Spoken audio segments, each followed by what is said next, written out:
Todos. Hoje é uma noite muito especial para todos nós aqui do Instituto Moreira Salles. Nós estamos muito felizes de estar aqui com vocês para abrir essa exposição, que é a primeira mostra individual da Tacita na América Latina e que foi concebida, pensada especialmente para o público brasileiro. Isso foi possível porque a Rina Carvajal aceitou o nosso convite de ser a curadora da exposição e Tacita aceitou nosso convite de, enfim, trabalhar em colaboração conosco. Então, eu agradeço muito as duas pelo belíssimo trabalho e por estar aqui hoje com a gente para fazer essa conversa.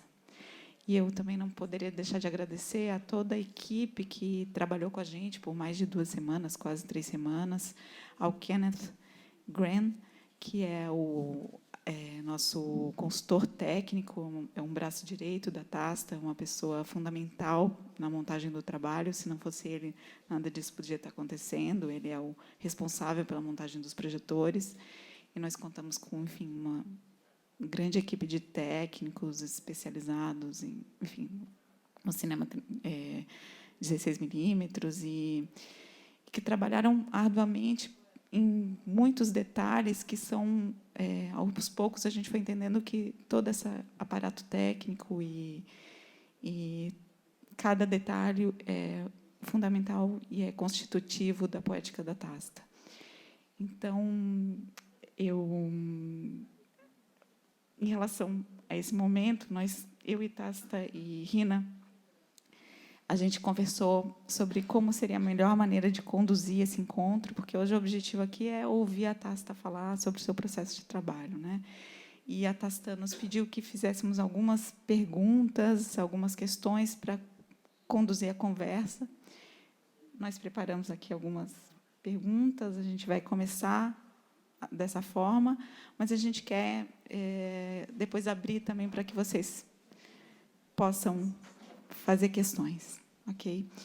Então, eu vou começar com uma... Queria ouvir da Tacita sobre essa exposição específica, Tacita. O que as pessoas vão encontrar aqui? Trabalhos de diferentes épocas? Quais trabalhos são marcantes para o seu... Are you listening? It's cutting out. It's cutting out? I can talk. Sorry, so what works are remarkable? No, Sorry, it's just slightly, I hear every other word. I can... Yes. Can you say it again?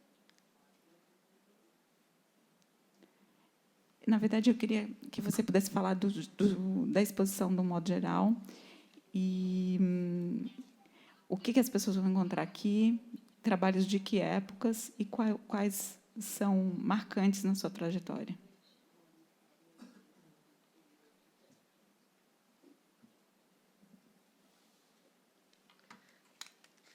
Sure, okay. I got much of that, but anyway, hello. I'm going to speak in English.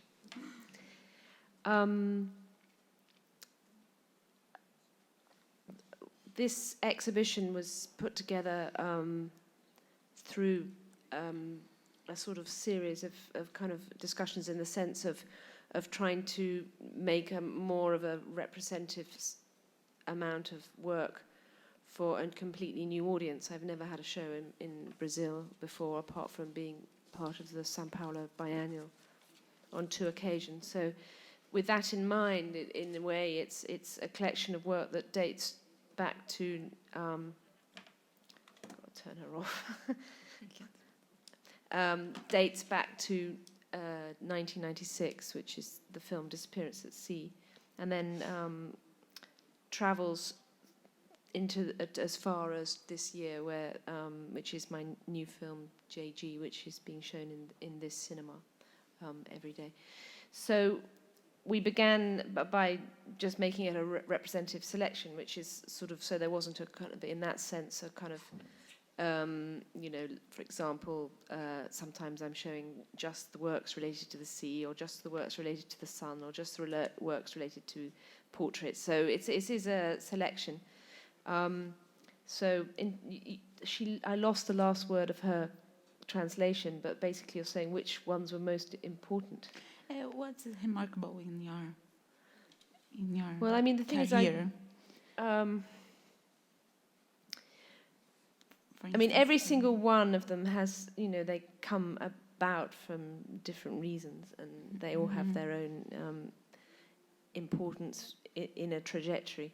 So Disappearance at Sea, which is the film that probably was very, very important when I was as a younger artist beginning to show.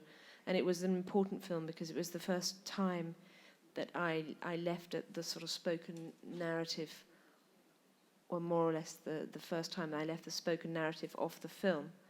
And that was a sort of pivotal moment. And it was also the first time that I worked with Donald Crowhurst, who was this sailor who disappeared at sea, which was the genesis of the idea. And his disappearance, in the end, only is manifest in the work in the title, which is why it has the title Disappearance at Sea. And it's filmed in a lighthouse in St Abb's Head, which is in Scotland. And lighthouses are ciphers. They all rotate at different times. And when you are a sailor at sea, you navigate using the different light, the speed of the light on the coast, so you know which lighthouse you are close to. So it's a last human outpost when you are either leaving or approaching land. And for Donald Crowhurst, who was, briefly I will say, he was as an amateur sailor who decided to take on this round-the-world yacht race, solo yacht race in 1968. There were 9 competitors, and it was sponsored by the Sunday Times. And he had built a boat, which was called Timoth Electron, which is a trimaran. Timoth is a town in Devon, and he set off ill-prepared on the last day you could set off to make this journey, and got halfway down the Atlantic and realized that he wasn't going to make it. And so rather than give up, he hung around in the shipping lanes for 5 months. And within those 5 months, he lost all sense of time and where he was on the planet, which was a sort of time madness, because he lost control of his chronometer. This is obviously a pre-satellite story. I mean, you can't really get lost at sea in the same way as you could in 1968. So he kind of went crazy, and in the end, he jumped overboard, carrying this instrument that kept longitude aboard ship, which is called a chronometer. And his boat was eventually discovered floating in the Sargasso Sea, which is a very sluggish sea. And his boat is in another film which is just up here, Timoth Electron. I went to, and it was eventually taken to the Cayman Islands. And in filming the boat, this is a very small island. The boat sits by a palm tree, just very neglected. But further up the coast, just about a mile up the coast, in a road that ends in jungle, was this other strange building, which was a house in the shape of a bubble, called a bubble house. The locals called it a bubble house. Also falling apart. And it turned out the man who built it paid, as far as I know, this is what I was told, is that he embezzled a lot of money from the American government and was sentenced to 35 years in Tampa prison for fraud. So on this very tax haven island, there were these 2 places of neglect, or with these characters who were paid dearly for their fraud. So the 2 films here are Timoth Electron and Bubble House, which are in the same constellation as they were on the coast of this island. And then there are some later works in the corridor, 2 works that were made in the studio of Giorgio Morandi, and another film called Prisoner Pair, which is it's a schnapps that you make in Alsace, where you actually grow a pear inside a bottle. So the bottles are on trees. And I was very, very fascinated by this idea of these imprisoned pears in these bottles. And I missed the season, the harvesting season. So in the end, I actually had to film it with two of these pear bottles that I buried in order to have some sort of patina, because I was making a show at the time about works related to Germany. And so this was like the relationship between a French prisoner pair and a German prisoner pair. And so that's in the corridor. There's a large photogravure called Fernweh. Fernweh means a sort of longing to travel, to be away. Which, what's the Portuguese word again? Sondagem. And then we cut the corridor in half, and you have to approach the back side of the corridor by crossing the courtyard to see Kodak and Diamond Ring. Diamond Ring is a very small little film that is like just keeps. It's 27 seconds long, but it's printed 12 times, and it's just the moment of an eclipse when the moon passes the sun and it bleaches the frame. And then Kodak is the film I made in 2006 of the Kodak factory in Chalon-sur-Saône, just before it closed. And when I filmed it, nobody working there knew it was going to close, although they had already stopped packaging motion picture stock, but they were still making the stock for X-rays, medical stock. So it's a 44-minute film, and I would just tell you something which is quite a strange thing about it, is that there were various elements of this. There was the manufacture of the actual support itself, the polyester support itself, and then there's where they mix the emulsions. But then there is the place where they put the emulsion onto the support, onto the polyester. Now, normally that is entirely in pitch black. I mean, not even red light, not even green light. But when I approached the factory, I said is that, they said they only clean this place at dawn on a Saturday every month. And I said, well, can I come at dawn on a Saturday? And in the end, when I came there, it turned out that that the lights were on because they were doing an experiment. And the experiment was quite strange. Normally there are 7 kilometers of rolls with this film passes through it. And they'd attached brown paper onto the film. And so within my film, it's very interesting because you have this incredibly beautiful pink evanescent film material passing through the rolls. And then at a certain moment, the brown paper arrives. And it's amazing because it just chunk, chunk, chunk, it just cuts out the light and just becomes ordinary and quite dull. And then after a while, the paper passes through and the light comes back on. And it turns out that the reason they were doing this was because they were trying on that day to see if that factory could become a paper factory. But what it gave me within my film is this beautiful analogy to the end of photochemical film and the turning out the light in a way.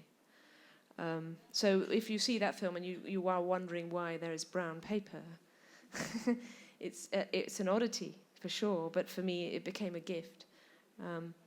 And then in the gallery up the stairs is an installation I made called Merce Cunningham Performs Stillness. 6 performances, 6 films, and I invited Merce Cunningham if he would do a performance to John Cage's 4 minutes 33, which of course is the period of silence. And at that time, he'd sort of slightly withdrawn from the public eye, but he he liked the idea of it, and he'd never done a performance himself to 4 minutes 33. So that piece was composed in 3 movements. The first movement is 33 seconds. The second movement is 2 minutes 40, and the last movement is 1 minute 20. And what he did is he just held his pose, and just between the movements, he just shifted his pose, and the pose is being timed by Trevor Carlson, who is his kind of the basically the executive director of the Merce Cunningham Dance Company, who counts, using a stopwatch, because Cage and Cunningham used to use a stopwatch for years, and then counting it down with his finger, which Merce perceives in his peripheral vision, and then he shifts his movement. And I filmed the first one in Bethune Street, which is in where his dance studio was. And we decided to do another take and another take. And at first it was 6 takes, but then I realized, of course, it wasn't 6 takes, it was 6 performances. And therefore I decided to, show all 6 performances. And each, the reason that the screens are sitting on the floor, and the Merce is always life-size, is because the original one was made for this theatrical event called Il Tempo da Postino, and where artists had to do something in a theatrical proscenium arch, and we weren't supposed to use film or video, but actually no one had told me that. So I'd made this film, and in order to, because Merce couldn't travel to Manchester, in order to emanate, to bring him into as close as possible, his presence on the stage, I made him life-size, and I made the screen sit on the floor, and that's how it continues to this day. So the screens are all different size because it's Merce's the size he is, So if it's reflected in a mirror, then the screen gets bigger, and of course there's one that's just his head. So that's all the works. Have I left any out? And the works about Brazil, I would like to hear from you. The Tacita found some pictures about you and made 3 new works about from pictures of you. When I came here a year ago, how I've started, since I moved to Berlin in 2000, I've started to use a lot of found material. And I go to flea markets a lot. And how I engage with the place is often through found images. And so I came here and I wanted to make something new for this exhibition. And I immediately asked if there was any postcards, and I was told actually that found postcards were very rare in Berlin, in Brazil. And eventually somebody came with a whole pile, and within this pile there were these immediately remarkable, I call the little found Gigi postcards. There, somebody, a man, Nestor, has drawn himself, his little character, shouting "Gigi" on these little places all over Rio. It's beautiful. So I immediately saw one, and then we were all together, and then I saw another one. But I didn't want to tell the guy because I didn't want him to make them even more expensive than they were already. So they were flicking through, and I saw another one.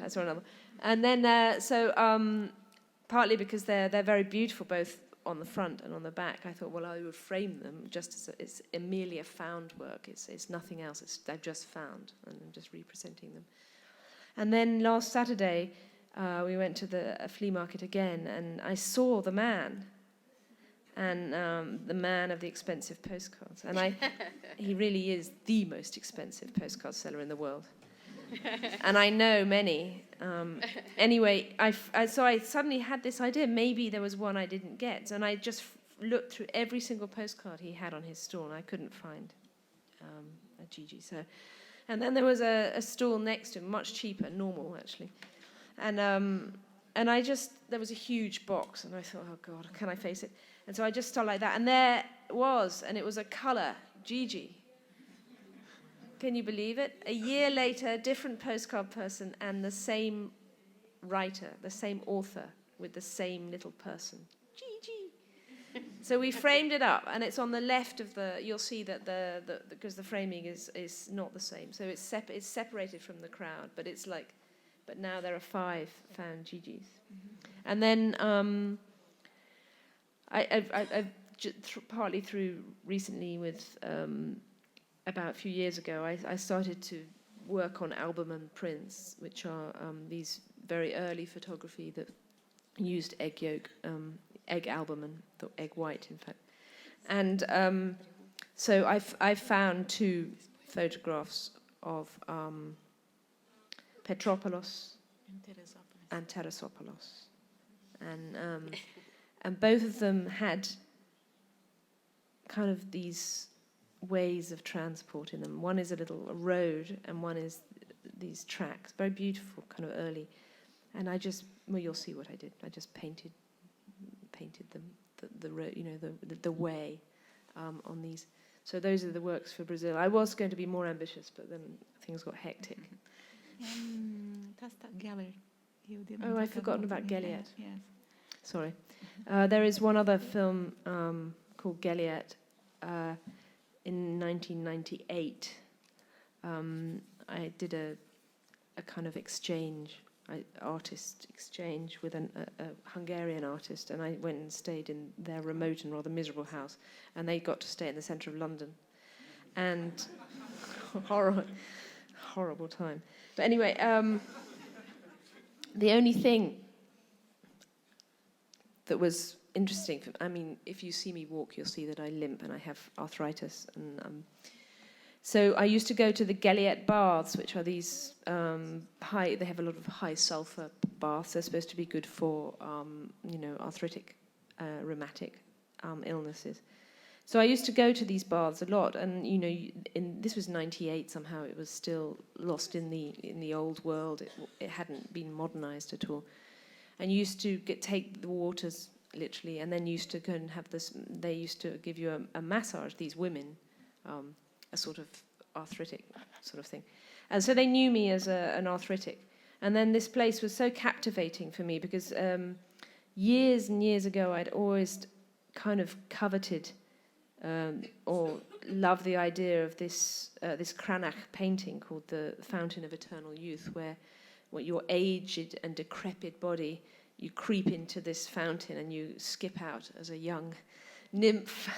And because I long to just go into a water and come out being able to walk properly, it's a fantasy for mine. And these baths had something of that philosophy, of course, but very, also very earthbound.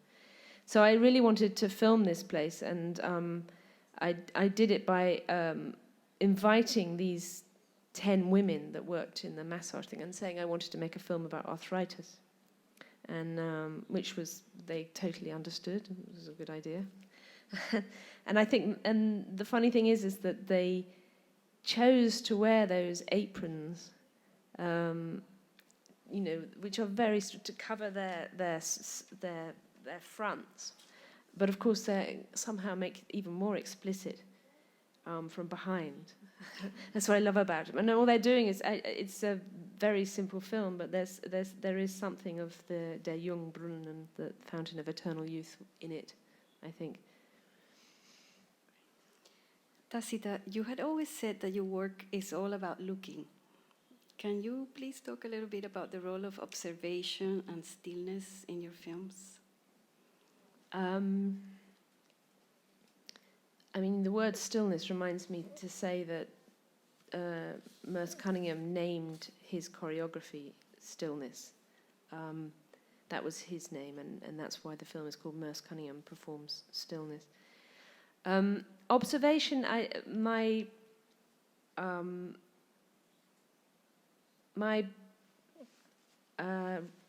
suppose my films are always closer to painting than they are to cinema, and so they're very pictorial. They're not didactic. People sometimes say that they are documentaries. They're not documentaries, but they are, in a way, documents. So they become very observational. But there's a way of describing a moment in time which can be very explicit, and it can be through just something, waiting for something to happen, or for describing something through sound, which is what I do a lot. So, they are just observing in a way. That is true. Is it possible that you talk a little bit about the role of time in your films? I mean, you talk about film being a medium of time. You talk about the present in your films, the connection between past and future in the present. You also have this interest in capturing things that are about to disappear, or people that are passing, that, aging and in a final moment in their life, but not that you do them in that particular moment, but it happened that many of them Die. I know, but as most of them are over 80, I can't be held completely responsible for that. But,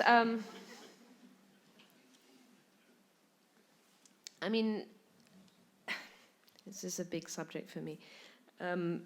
I use, clearly, film, and film is a medium of time.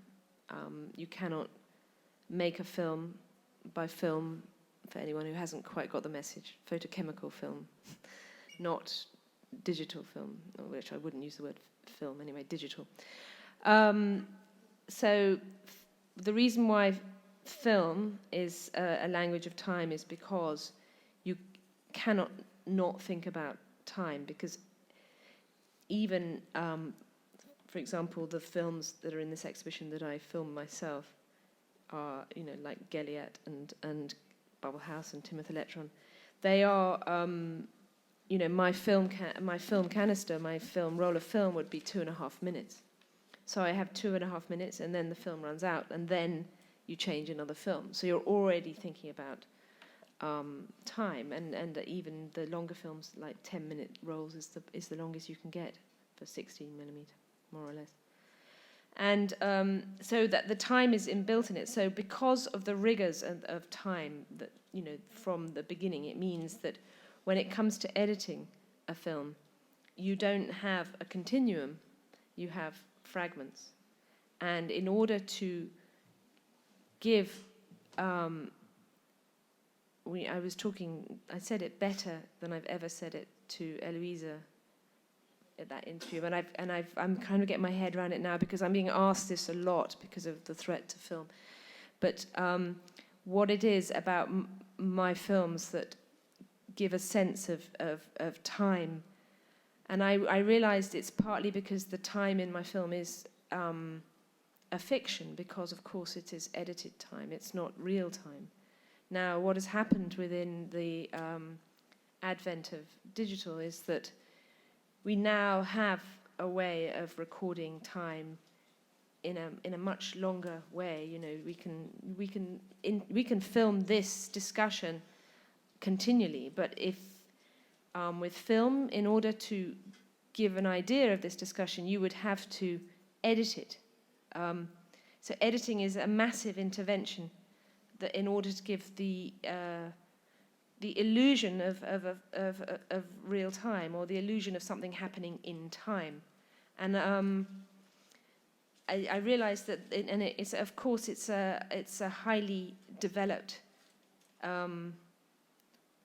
skill in a way. I mean, it's artisanal, the whole the editing. What I do as an editor, but I'm also other editors. It used to be a very kind of artisanal skill to give the illusion of a continuum when you actually have only got fragments, and you do it by what's called filming cutaways or whatever, and you create the illusion of time happening. Now, what I said to Eloisa, which is kind of interesting because I hadn't thought about why it's so explicit, and I think it's so explicit in my films because it's artifice, because it's laboured. I'm just trying to work it out for myself, but so the time in my films is film time. I believe that very, very strongly now, and but it's a different time to, you're talking about the time, human time, why I'm attracted to people who are at the end of their lives, and there are many reasons, why, and every single film I have made has come from a different place. It's not like I've gone stalking old men. It's just, Merce came about because of El Tambo del Pastino. Mario Merce at the very beginning was the first old man I filmed. Was because I was had to make something in this, village in Italy, in San Gimignano. Not my village was a town. I know San Gimignano is a town, but I had a little village to do something in. And Marisa Mertz was also invited, and Mario was redundant in a way. But they moved in, as they did in those days. They moved in for 5 or 6 weeks into San Gimignano, and I was there for just a few days, and I was just observing him. I was just watching him, and I had, he had this physical relationship to my father, and so I just it was a very primal thing. I just wanted to film him, and everyone said, you can't film Mario Mertz, he's photophobic, he doesn't want to be filmed. But I just somehow, because of that afternoon, and this is a film I made, it's 8.5 minutes, it's called Mario Mertz, and it was one afternoon in San Gimignano. It was a very, the weather was changing the whole time. It was, sunny, cloudy, and then eventually it rained. So the light has gone, goes and comes out again. And that means that my film, because I'm a terrible technician, is completely overexposed at some points. Sometimes you can only see one of his curls. And this is another argument about film, is that film is also can be flawed, and film, the flaws of film, things that have gone wrong, sometimes also have something more profound in them, more explicit in the mistake than in the perfect image, and that's something that's also quite intangible. So I love these, these people carry so much information in their bodies. They're sort of more, I don't know, they interest me, and so I am attracted to old men. Could be it could be a daddy complex or whatever, but it's not. I have also filmed 5 nuns. But of course, and then someone like, very recently I filmed Cy Twombly, which has to be one of the biggest privileges that's possible to happen to anyone, but in Lexington, in Virginia, just before he died, and that came about from all sorts of other reasons, and I've loved his work, since I was a student. So, whether or not I will continue to film old men, I don't know, but so and this buildings, when I filmed Palestra Republic, I didn't know it was going to be pulled down. It's sometimes it's just things attract me and then they go, and I don't know. I seem to be hounded by obsolescence at the moment. Even blackboards, kind of, when I have a son, and the first thing they announced at the beginning of this year is that Berlin is going blackboard free. I thought, oh no, because I also do blackboard drawings, you see, so I just thought.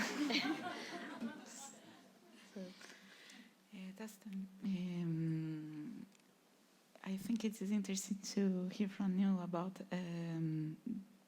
when did you realize that the celluloid, the analogical film, would become a so important material in your process of work, because you use it to painting and work with engraving, drawing, and I would like you to talk to them about this moment.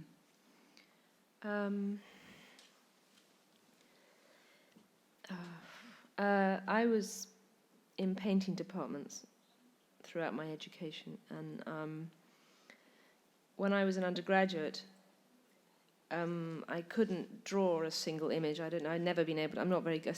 Still to this day, I tend to do things in series, and the first I started to do these. It was weirdly in life. Some of the most important things come about through kind of accident or odd situations. But we had to. Mrs. Thatcher was closing our art school, so we were doing a night sit-in, and I was just idly drawing these kind of cartoon figure on this piece of paper, and then the next day, this visiting lecturer from London just said, well, you need to start thinking about film, and so that was my first year undergraduate, so it was a long time ago.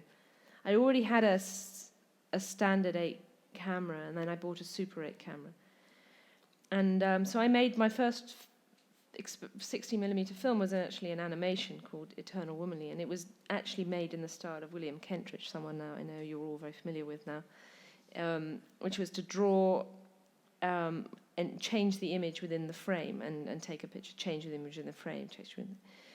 And then I just kind of carried on like that. And then I went to postgraduate, and again I was in painting department. I applied with some Super 8 films, and I remember the painting in my interview. I remember her saying to me, will you promise never to make a film? If we give you a place. And I said, I promise never to make a film.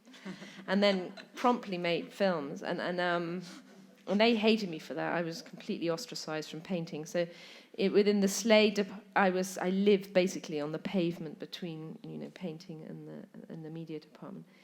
And then and I think all these things that are kind of incidental but become important. When I made a film at the Slade, and it was rejected from, everyone said you have to try and get it into distribution. And it was rejected from this female distribution company, which was brilliant, thank God. Otherwise, God knows what route I would have taken. So, I mean, the thing is, I am clearly an artist, but my medium has become increasingly film, because I realized that I loved working in it, and I love the stuff of film. I cut my films as on film on a Steenbeck, and when I cut my films, that's when I make the work. The filming part of it interests me less, and it's more like gathering the material that I will need in order to start being the artist in a way. The process is really in cutting this film alone on my own cutting table, and of course within the obsolescence of my medium at the moment, the film print is the thing that is most endangered of all. So, but the images that you do have a really strong pictorial dimension, and sometimes you find a strong reference to the history of art and the history of painting. I mean, it's still very present in your work. Mm. No, but I am, as I said, more pictorial than relating to narrative, and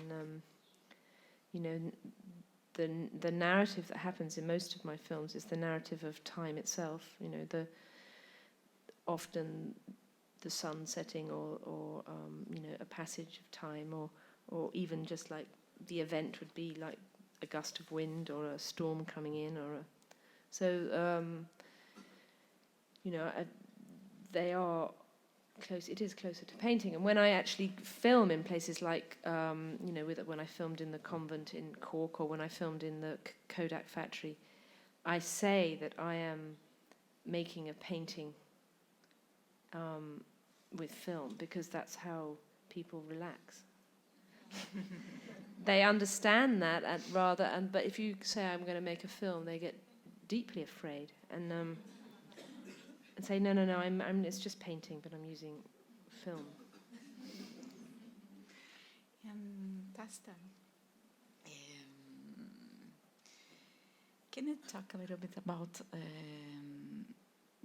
importance of writing in your work? Mm-hmm. Because you are involved with narratives, but the results of the films don't show all the history that you were involved in during the researches and everything more. But I mean, funnily enough, despite what I just said about narrative, I actually love narrative too. My stories. I love stories. So I write, but I write tangentially to my work, and anecdotally about things, but never in an explanatory way, which I think is quite important. So, as I said, with Disappearance at Sea, it was the first time when I really realized that I didn't need to impose a sort of spoken narrative on top of this footage, and at that moment the films and the written word or the spoken word sort of departed in 1996. But I have to say they've just reunited in my most recent film, which is the first time I've used a voiceover since 1998. Structure of Ice. So JG, which is my new film, actually has a spoken voiceover, but it's not by me. It's by an actor. And this time, the words he is speaking are not my own either. They are the words of J.G. Ballard and Robert Smithson. So it's funny thinking about this exhibition in the sense that the first film in it is the one that I lost. And I dropped the voiceover, and then the most recent one is a return to it after that, those years. But I do write. As I say, I do write. But it always, a long time ago, I call them an aside. An aside is a theatrical term that when an actor breaks from the narrative on the stage and addresses the audience directly. For example, if this was, we would like that, and then I go and say, "She can see me over there," or something. That would be an aside, and so now people talk about my texts as asides, which is, actually a good enough word for that in a way, because that's what they do. That's, in a way, talking to you directly without affecting the action on stage. And that's the last one to open to audience. Could you talk about the technical choices of JG and the relation of JG with the work film that you showed in Tate Modern in 2011? In 2011 exactly, I did the Tate Modern Turbine Hall, and within that year, my laboratory closed in London, and at a certain point in the process of preparation or trying to come up with an idea, I realized very strongly that this had to, because the Turbine Hall is a place that for the spectacular, there's no denying that. It's, for people who don't know it, it's huge. It's the cavernous space of Tate Modern. And I never imagined for 1 minute that I would be asked to do that. So it was quite a shock to get that commission. Looking over the bridge, the only thing I knew intuitively what I had to do was to make a portrait format film for this portrait format space. And then after that, I was in a wilderness of not knowing what I was doing for a very, very long time. But within that, within that wilderness and that time, then the depletion of film became more and more clear. And And that's when I realized that the work I had to make had to be only possible. I had to show film at its what film could be. It had to be made entirely in the camera, and had to just be about film and of film, and not fail in that way, because otherwise I had to prove that film is still a great and useful medium. So what I did it's quite complicated, and is that I developed in the end. I mean, as I said, it was a portrait format image, so it was just turning an anamorphic lens 90 degrees. And then what I wanted to do was to try and put sprocket holes within the image of the film. And I did this eventually through a process that was returned to the early days of cinema, when around the excitement of invention, the beginning of cinema, the invention of cinema. And they used to do this masking technique, which was which you will probably know from very, very early films, which was like a sort of vignetting. For example, the most famous example is if you see a character looking through binoculars, and then the next scene you'd see what they were seeing with a sort of black kind of binocular shape, and that would be masking. But it was always very out of focus. It was not very easy to do. But anyway, I was determined to try and see with masking if it was possible to put sprocket holes on this film. Obviously it already has sprocket holes. I'm talking about images of sprocket holes. And I did it, amazingly enough, we actually did it by remaking these aperture gate masks. It's just highly complex. I don't know if she's coping in there, but just to be very, very simple, the simplest way I can say it. Of course, unexposed film has nothing on it, no frames on it. What makes the frame is the light traveling through the gate, the aperture gate, and that is always a rectangle, and it makes a film frame. And you expose 24 of those every second, and that makes the film frame, which is, of course, we all have a classic understanding of the film frame. So what I did is that this goes through this thing called the little aperture gate mask, which is something you can take out, and we redrew it and reprinted it with three-dimensional photocopying, putting every sort of stenciling, masking, sprockets, everything in it, and it worked, amazingly enough. But what it means is it's like stenciling, but of course it's a blind process. So you have your film, and you put your aperture gate, and you expose one part of it, like, for example, the inside of the sprockets. You rewind outside the sprockets, rewind, covering all the bits you're not using. And then, there were some things of that which were like 12 or 13 times the film went through the camera. And then you process it. And you don't know what you're going to get. And one mistake, it ruins the whole film. So it was a highly complex, highly risky, but magical, mysterious, alchemical process. And what I did with JG is that I took the same masking process to make this film that's being shown in the cinema. Here is the one film I forgot to mention on my guided tour at the beginning. 35mm film, 26.5 minutes.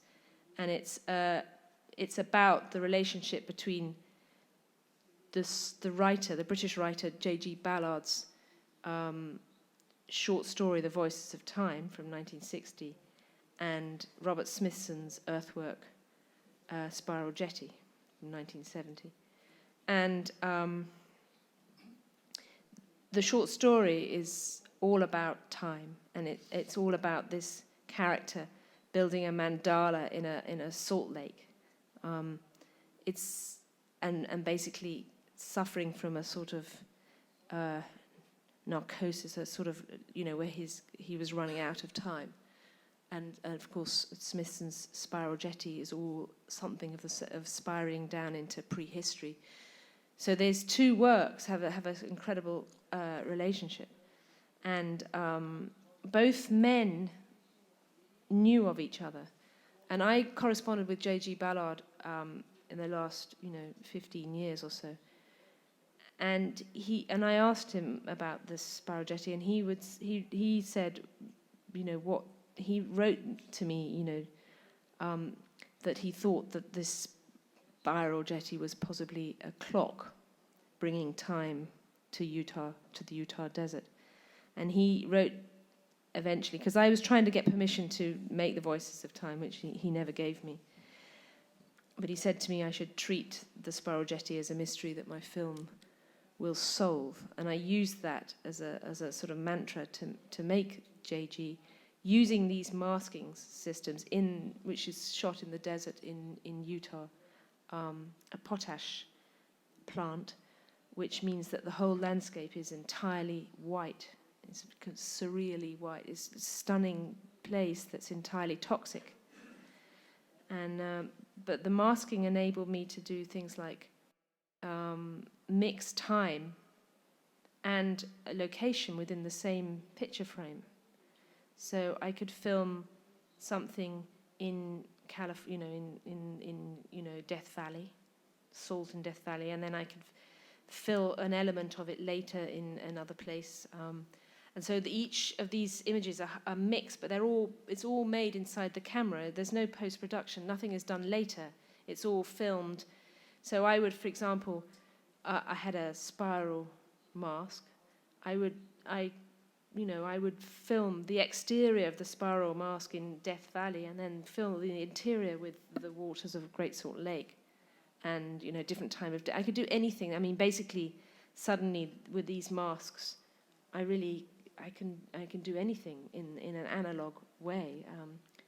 At the point when nobody wants it anymore. So anyway, I patented these masks because I think they're a great creative tool for those that care to use them, and it also makes for all these little accidents that happen. For example, unexposed film is black, and so around the masks, it's almost like a drawing, and it's so related to collage and so related to drawing. You see the black around, which is how the masks have not fitting together exactly, because of course we're dealing with fractions of millimeters. So that's JG.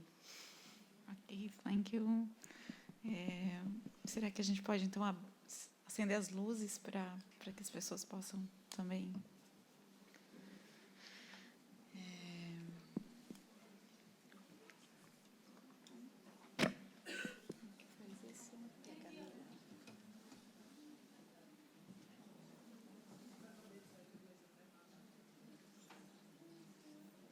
Any questions?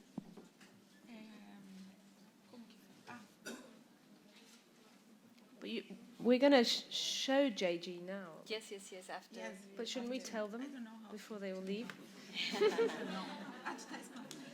É porque eu não estou vendo, que com essa luz eu não consigo ver, mas a gente já tem um microfone ali.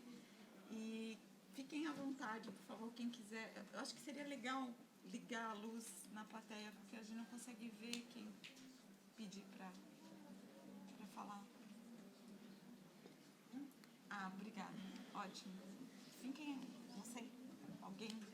Does anyone want a question, or should we just show the film? Does anyone have any questions, or should we just show the film?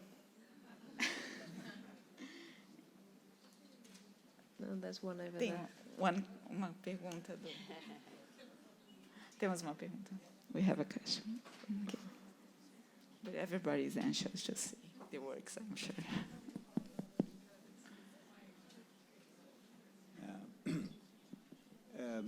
I'll ask in English and then in Portuguese too. Now about the film itself, and about the value of film, and about the fact that I see you doing your work using something that's very common to photography in film, to motion picture in film, and it's completely based on this industrial aspect on the behind, and in some senses we are completely losing now that, and you mentioned alchemy also, and there is something I think that you're talking about that's about light, and I myself working in photography, I think we have lost to a certain extent, light to digital in some senses. So I just want to hear you more about the ways you relate directly to film, to the photochemical film. I mean, in essence, I think I've read about what you've mentioned about time in digital. That's not time exactly as the time in film. But also, I want to hear you about exactly this aspect of light. And for me, photography was always something about light, about capturing and working, and then in the laboratory also working again with light. And I think digital has somewhat put us, in a sense, created a larger distance from that. And that's about observation, and that's about, and I remember you mentioning about something that you have done on film that you realized that you could never have captured that on digital. I don't know exactly what. Oh, the film. Green Ray, I think. Yeah, I think that was it. And so, no, just wanted to, because I think that there is aspects of this process of 180 years that we are losing now in some senses, and it's something very, very, very true that something is being lost there. And I just want to hear a little bit more from you about that. I mean, we could be here for hours if you get me on this subject. Sorry, no, I think I know we have to see the movie. But No, you know, of course, film and photography is drawing in light. I mean, that's where the word photography comes from, and it's all about optics, chemistry, and light. It's a very and it is totally true that the physicality of light that you have in film and photography is not the same as the electronic light you get with digital, and it's something to do with the fact that it's organic, I think. It's something to do with the fact, and there's a lot of discussion about the grain versus the pixel, and every grain is organically different, but every pixel is the same. And I could talk passionately about the difference in the physical realm that we are losing when we are going into this mediated world that we are entering into, and it only in the end matters in museums now, because everything else is mediated. Only in a museum, as not even that much in a cinema anymore. It's very rare. Do you actually still care about the physical encounter? And that's why it's artists and museums and archivists, that people care about this lost encounter, is the physical encounter of the object and the spectator. We need to protect that, because that is, if we can't even hold it in our museums, we will lose that encounter, and then we will forget. And the whole, unfortunately, the problem is that they are relying on us forgetting that physical moment, that intangibility of what it is that makes the miracle of photography. I mean, it is a miracle. How it's digital is a different miracle. I'm not talking. It's funny. I always have to say I am not anti-digital, because otherwise I get hounded out of the room. And I really am not anti-digital, but I just want to keep the medium of film alongside the medium of digital, so we could still have the ability to make photochemical images and films, because they are different. They are completely different. And unfortunately, the industry who used film more than we did don't understand that. They think it's just all about pictures. And as a picture that that takes the that carries the narrative along, and they don't understand medium at all. And although basically, I imagine everyone in this room will understand medium. You know when something is painted in watercolors, and you know when something is painted in oils, and you know when something's made of plaster. And so we understand mediums. Artists like mediums. We use a lot of them. And unfortunately, the cinema industry, who are actually, sadly, completely fiscally and financially invested in getting rid of film, don't seem to understand the importance of keeping two mediums for them. That's what I don't understand, because they could have two mediums. They can have a digital medium and use film, and you make different cinemas, actually. But that departs from the actual question you were asking, which is about light. I mean, which beyond saying I agree. No, but I think that's what you're saying about observation. And I love the expression for photography and film that is the keepers of light. And I think that being a keeper of light, a guardian of light, is something that's only viable through the analogical, the photochemical process in that sense. I mean, of something that, and I'm just saying that I agree completely with what you're saying. And I know, but it's hard out there, because you say that to some audiences and they do not get it at all. They do not understand why there is a different light, or what we're talking about. Because everything is invested in us forgetting, in the new generation forgetting. And when I filmed Kodak, I talked to the Annie Chalois, she was called, and I was saying, why is Kodak giving up on this incredible knowledge? I filmed that, there's parts of Kodak I filmed red light and green light. This is light that's completely photographically safe. You can, but their stocks were so sophisticated that they could pick up, blacks and things happening in this light. I mean, this is something that I'm afraid digital still cannot do. It lightens everything. It can't deal with black. Just like it can't deal with light, it can't deal with black. But these are things that if you care about, you care about. But unfortunately, there's, I've become by default, I've had to become a bit of a campaigner to protect film. And so I'm suddenly put in a lot of situations. I just have to turn her off, it's slightly distracting. Where I'm having to sort of, rant on about film, and it's horrible. It's like becoming a bore at a dinner party. And I don't really want to have to be in that position, but then again, I need to protect the future of I want to be able to make a show like this even next year.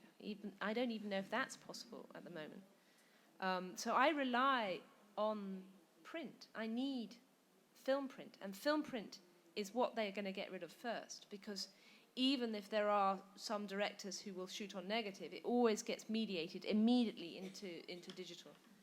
And as projection has become digital, cinemas like this that keep their 35 millimeter projectors in, despite all sorts of pressure. And I should explain to you that in the world now, in America, in Hollywood, they will not release 35 millimeter to cinemas anymore, even if you're an art house cinema like this. So you cannot get films that you've been able to get. So everyone is either forced to go digital or just to close, and this is what's happening. And it's just so cynical, because it's all about money. It's all about the wrong people deciding what our future will be, what we will see in the future. It's the studios and the distributors that are making these decisions, and it's just a decision based on profit margins, which is what's so sad about it. And they even say that the whole 3D movement was just a device to make everyone go digital. They even knew that it wasn't going to last, but it was just a means to get everyone to pull out their analog projectors. And there are some people, obviously people like James Cameron and George Lucas. These are mighty players in the digital thing. George Lucas, gave I hope there's nobody from the business here, because I'm just about to. I heard that he gave a lot of money to a film school in LA on the condition that they pulled out all their analog equipment. So if you have that degree of cynicism going on, it's very difficult to, combat it. And I'm just an artist. I have to.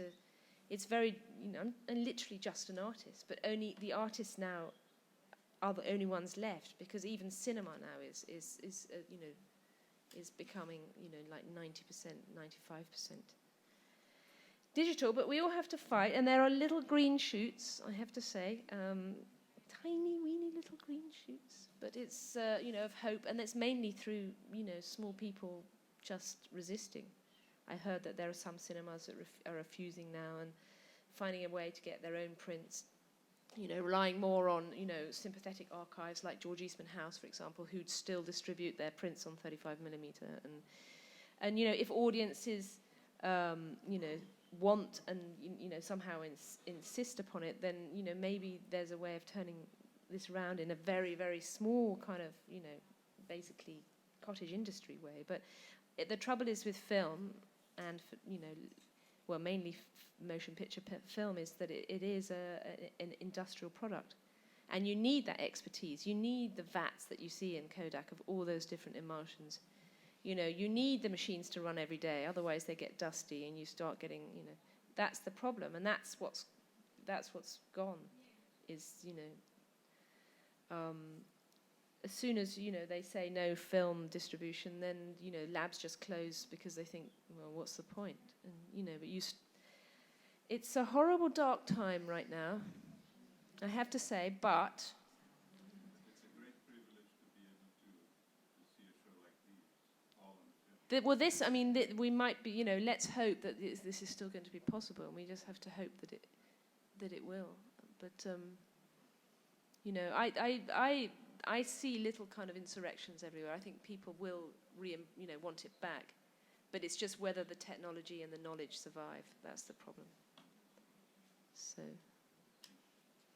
Just ask about, you mentioned about editing and cut. And I think I'm not afraid that, if I'm not wrong, you said editing is something that you don't take it that much, but you love cutting. So what's the difference? No. It's filming. The smaller films I used to film with my own camera, but I'm technically incompetent, and I don't really love that process. I'm not in any way a fetishist about equipment. And to be a camera person, you have to love all that stuff. But what I am interested in is having all the material there and then working on it like a painter or a sculptor or whatever. That's my physical engagement. I need that physical resistance of the material. So that's when I make the film. And when I shoot, which for the larger films I do use a cameraman, but I still have to withdraw in order to. And whatever I shoot never necessarily manifests, it becomes something completely different when I make the film itself. So I never know what I'm doing at that part. Yeah, I work fairly chaotically, rather expensively because I'm so chaotic. I shoot too much. And then, but in the actual... They've gone home. Gone on too long. And then, but the editing is the heart of it. I think they're going. Não. Bom, eu queria convidá-los então para ver a exposição e dizer que nós temos ainda, vamos fazer uma sessão aqui do JD hoje ainda, então só vamos tirar essas mesas, quem quiser ver. Agora, nós vamos tirar essas mesas e vamos fazer uma sessão do JD, mas os outros filmes estão lá também para vocês poderem ver, e convido a todos então para usufruir disso. Em looping, todos os filmes são em looping, na verdade. Todos os filmes estão em exposição, e o JD que vai estar durante outubro, vocês podem ver à 1h, e a partir de novembro vai ter um outro horário, enfim, acho que às 4h, mas isso vai ser definido mais adiante. JD, how much?